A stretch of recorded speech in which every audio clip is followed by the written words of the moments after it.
You're watching Mirror 7 News. Stay informed, stay ahead for more news. The United Nations Security Council held a historic session in New York, marking its 10,000th meeting. But the outcome was once again overshadowed by a familiar result. The United States vetoed a resolution calling for a ceasefire in Gaza.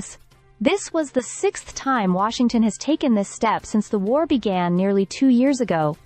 Leaving much of the international community frustrated and disheartened, the resolution had broad backing. With 14 of the 15 council members voting in favor, it called for an immediate, unconditional, and permanent ceasefire, demanded the release of all hostages, and pressed for unrestricted humanitarian aid to be allowed into Gaza. But because the U.S. holds permanent member status and veto power, the measure was stopped in its tracks.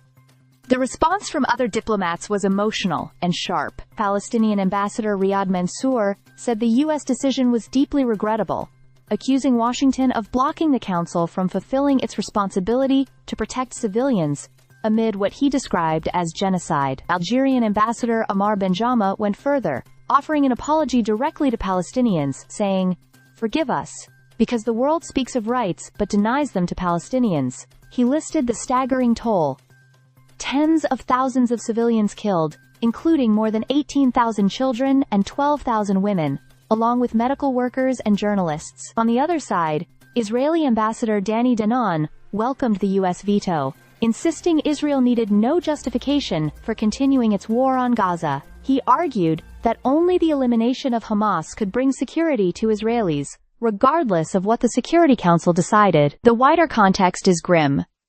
Nearly 65,000 Palestinians have been killed since October 2023, according to Gaza health officials. Independent UN experts recently concluded that Israel is committing genocide, with the intent to destroy the Palestinian people in Gaza.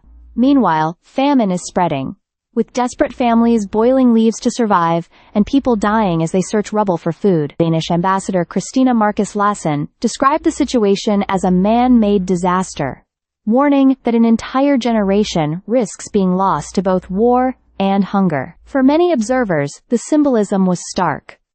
On the UN's 80th anniversary, a body created to uphold international peace once again found itself paralyzed. While most of the world called for an end to the bloodshed, the United States stood alone, ensuring that the war and the suffering would continue. Stay subscribed for more videos.